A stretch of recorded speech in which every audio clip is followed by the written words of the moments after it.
UFC Fight Night Paris just finished up, and I'm here to go over every fight, recap all the big moments. Let's get started right away with the first fight.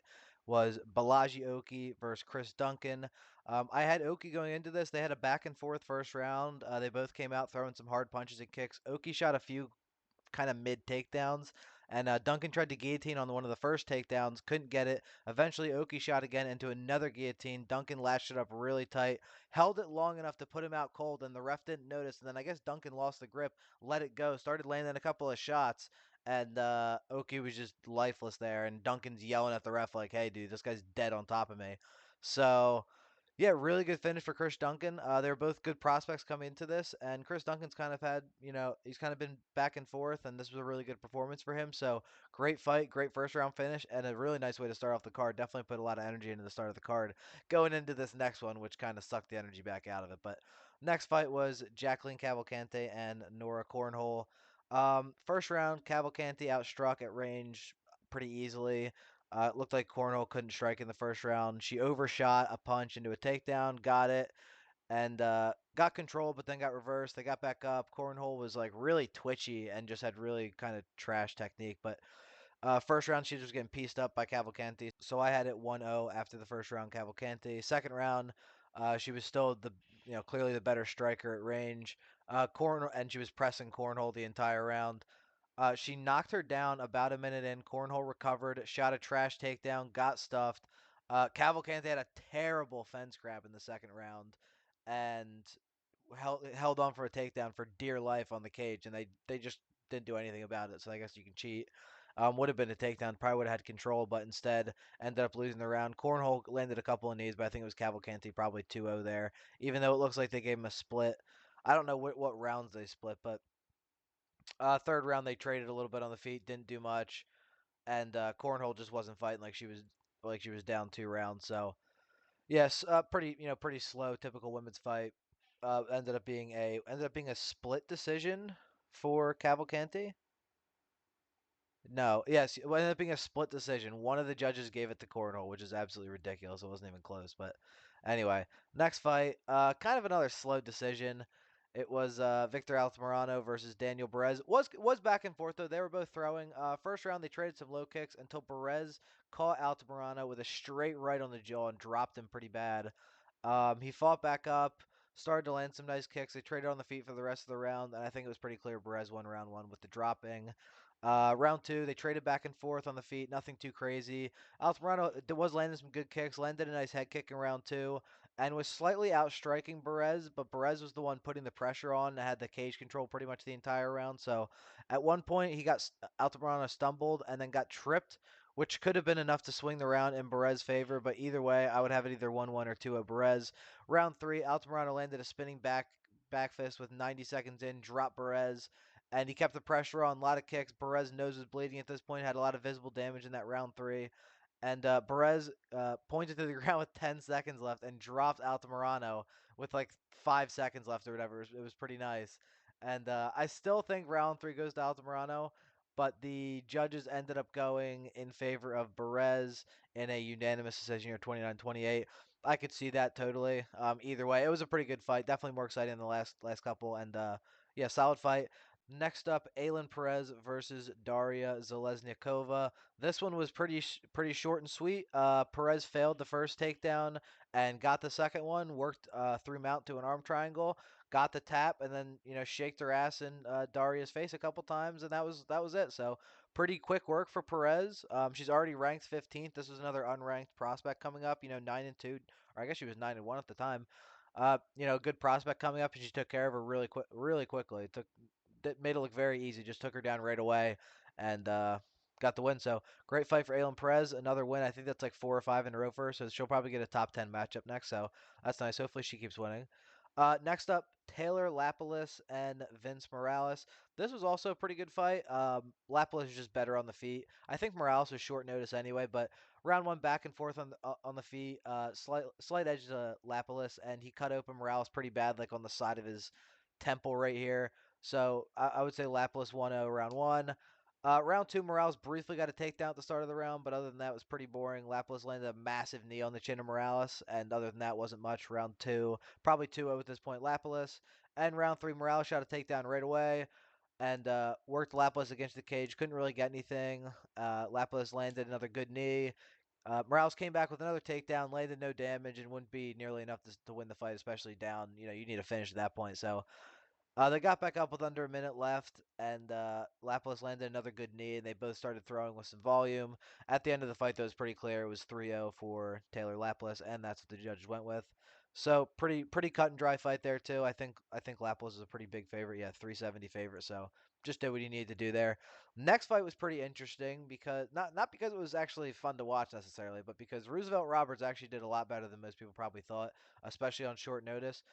Round 1, it was back and forth all around, but I gave the edge to Roosevelt Roberts, and it looks like 2 judges did as well because it wasn't a straight, 3 rounds to none. Round 2 started with some kicks from Roberts. Klein caught one of his kicks, kicked his foot out, and took him down. He was pretty much on top the entire time. Roberts was trying to set up a armbar from the bottom, couldn't really do anything, and Klein just stayed on top in the whole round and fucking rode him. Third round, same shit. Klein took him down, rode him, and that was it for pretty much the entire third round as well. Easily took the last 2 rounds. I think Roberts clearly won the first round, but that was it. Easy 2-1 or 3-0 for Klein. He was a minus 1,000 favorite coming into this. So Roberts actually looked better than he has in previous fights, especially against someone like Klein. But yeah, definitely not enough to win the fight. Next up the card, Oumar Sy and Dawoon Jung. First round, Jung looked like he was gonna have a chance, man. He rocked Sy twice, pretty good. Didn't drop him, but he rocked him pretty good twice, and looked like he was gonna give him some trouble. With 30 seconds left, he knocked him for the second time, and he definitely landed the 2 best shots of the round. I would say Jung won the first round, but I guess I'm wrong because they all gave it to Oumar Sy. I thought he won, but anyway, the next 2 rounds, Sai just kind of battered Jung. Jung was tired after the first round, and Sai just battered him for the rest of the round. He looked pretty strong. He looked powerful. Um, Jung had a fucking chin on him, man. He was eating some shots, man. It was very clear he lost the last 2 rounds for sure, but he was eating some shots. So props to him for even staying up. But yeah, it was a battering. Judges gave it unanimous decision for Umar Sai. Next fight. This was another really good fight, man. Iwan Cutelaba and Ivan Erslan. Wow, dude, Cutelaba's back, man. He's fucking back, dude. He looked really good. The gas tank was good, man. He was pretty solid for 3 rounds. First round they were both swinging. Cutelaba definitely had more success and rocked Erslan a few times, kind of had him stumbling backwards. He shot a few pretty shit takedowns and he was pushing a really high pace, but I'd say he definitely won round 1. Round 2 they started back and forth. Cutelaba landed some good shots. Shot some good takedowns and got Erslan's back for a bit. They got back up. Cutelaba got another takedown, but ended up getting reversed, and they finished the second round with Erslan on top. I would say possibly Cutelaba 2-0 at this point. I had it live.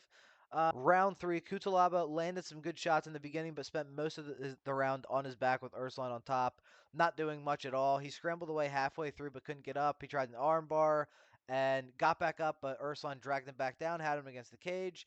Iwan got back up with about 40 seconds left and tried to trip Erslan and finally pulled him down with about 3 seconds left. And I think at this point, he destroyed Erslan's leg. I don't know what happened to it, but he couldn't walk at the end of the fight, and that's when it happened. So with literally like 3 seconds left, he just destroyed this dude's leg.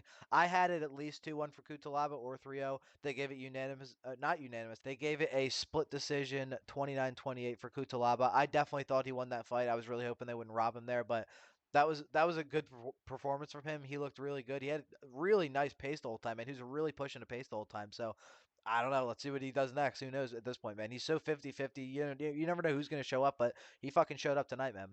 The next fight was Fares Ziam versus Matt Frevola. Holy shit, man. It was a really good fight all the way through, really exciting.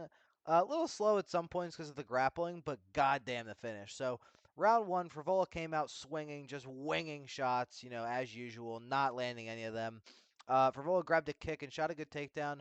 Worked towards a choke and an armbar, couldn't get either. They got back up. Frevola threw him down briefly, but then ZM cracked Frevola bad with a punch. Frevola started to run away just like he did against BSD.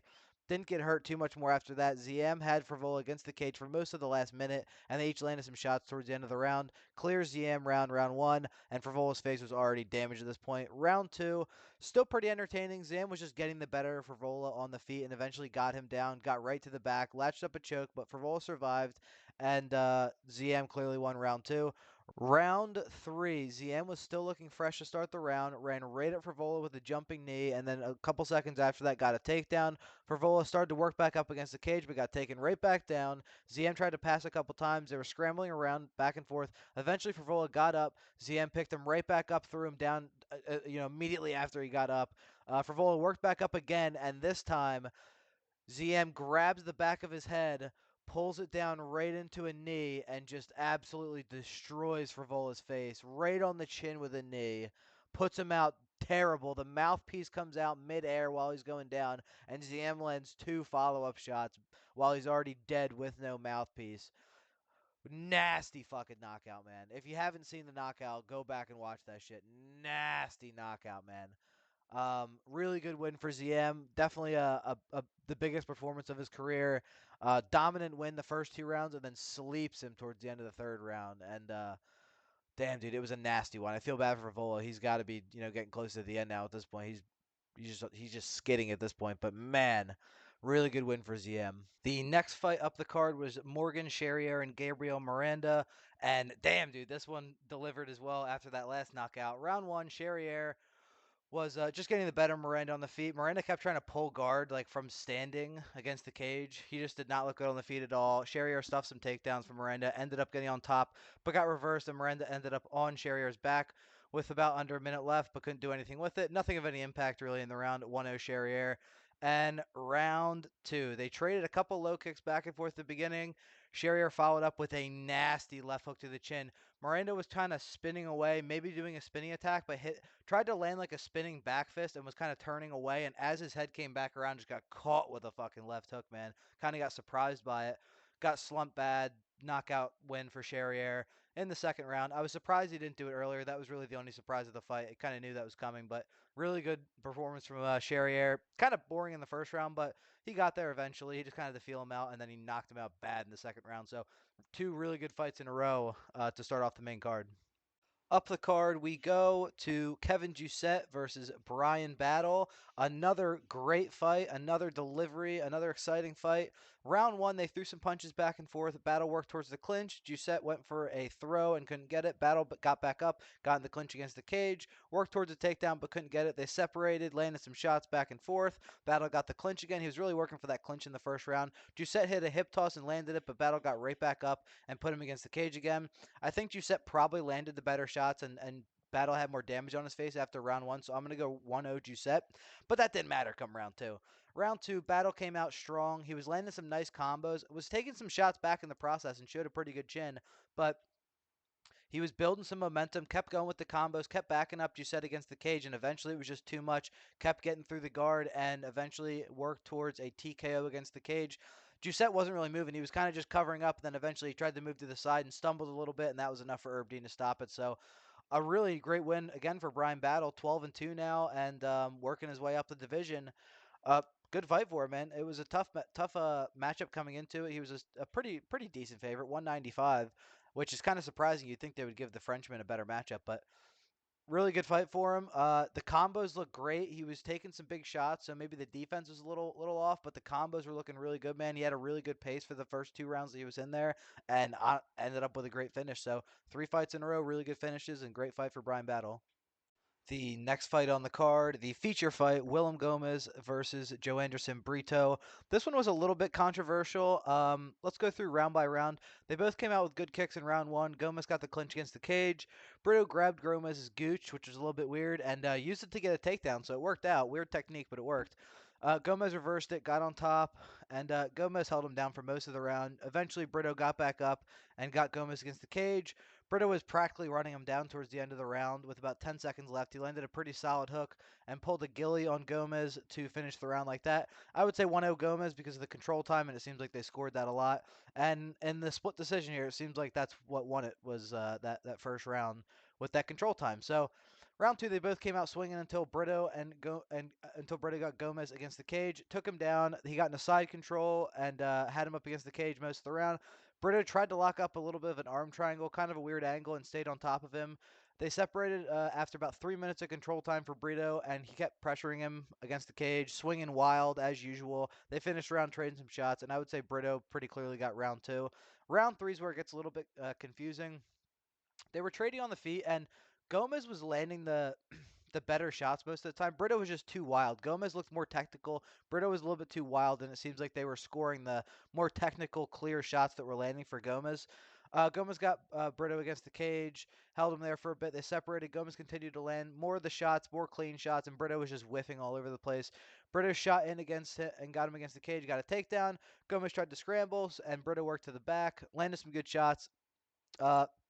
Brito got on his back with about 90 seconds left, landed some knees. He was in about like side control, kind of on his back, landed some knees to the side. They worked back up, and he got pulled right back down. Kept getting back up, getting pulled back down by Brito. Eventually, they got back up. Gomis went for a bit of a front choke on Brito and kind of got like a north-south on him. They ended up getting back up, finishing the round standing. It was a really close fight. Live, I have no idea how they were going to score that. And it ended up being a split decision for the hometown fighter, Willem Gomis.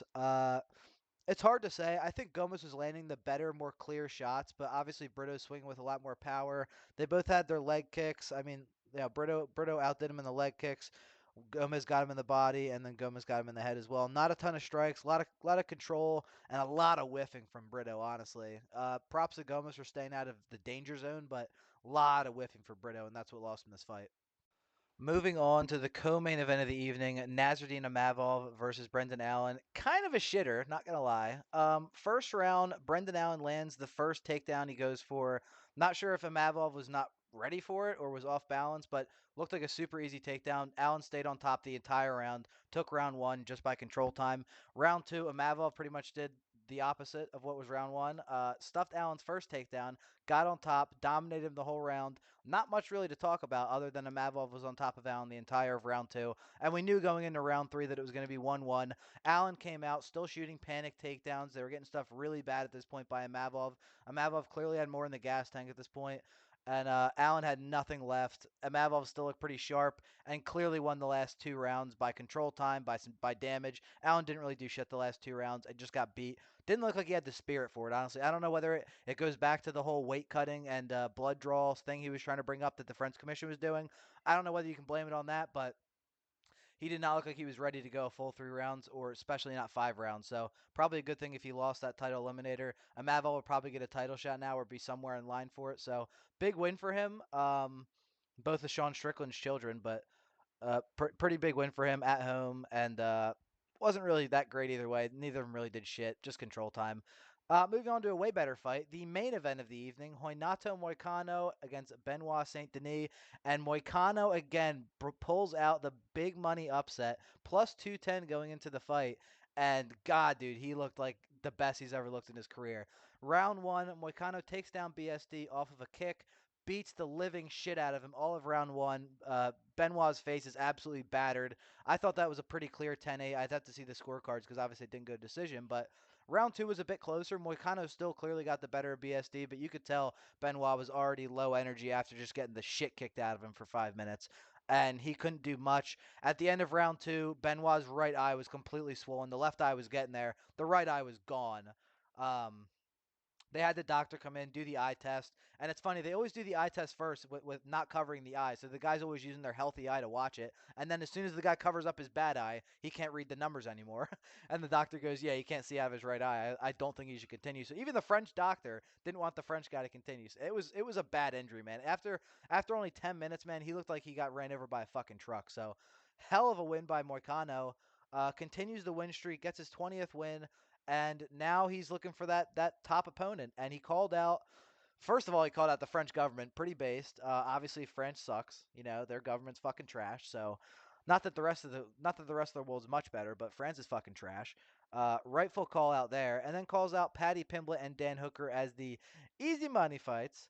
So it's probably going to be one of them. I'd love to see Paddy and Hoinato do the Ultimate Fighter for a season. I think that'd be really fun for a top contender matchup. And if you build that as like a title eliminator at that point, I don't know if Paddy deserves a title eliminator. Moicano more so does, but they're both still kind of lingering around the middle of lightweight. So I don't know though. But if Poirier beats Benoit and gets a title shot off that, then Hoinato can certainly be in a title eliminator after that, right? That would only make sense, you know. But that's it, man. Pretty good card all around. Some boring decisions, but some good finishes too. The Chris Duncan submission right off the bat, really good. Ailin Perez first round, got that fight done with. Love that. Get that shit done with right away. What is that? One, two, three, four decisions in between, and then we had the crazy knockout from Ziam. That was sick as fuck. Great win for him. Nice knockout right after that by Charriere, followed up by a nice finish by Bryan Battle. So great start to the main card. Too bit of a shitter. Joe Anderson Brito and Willem Gomis was a bit of a shitter, kind of slow. Brito was just whiffing so much, man. Kind of embarrassing, but co-main event, pretty fucking boring, man. A lot of grappling, not a whole lot of striking. What were the total strike numbers? Yeah, I think that's probably higher than what they really were because they weren't throwing much. But main event obviously paid off. Big fight. I, I was wrong, man. I was wrong. I didn't think Moicano's just been getting better every fight, and you would think a guy like Benoit comes in at home, coming off a loss like that, he'd be a little more motivated. But God, dude, he just got taken down easily and just got the shit kicked out of him for the first 5 minutes, and there was really no coming back after that. It was a good thing he survived the first round, but he didn't really because after that it was just delaying the inevitable at that point, and he got finished a round later by Doctor Stoppage. So pretty good card all around. The crowd was going pretty crazy the whole time, and I'm sure he'll be back if not early next year, probably about the same time for another France card. So let me know what you guys think down in the comments, and I'll be back with more UFC content coming up this week. We're going to talk about Conor McGregor's crazy rant on the live stream, so keep an eye out for that. Peace.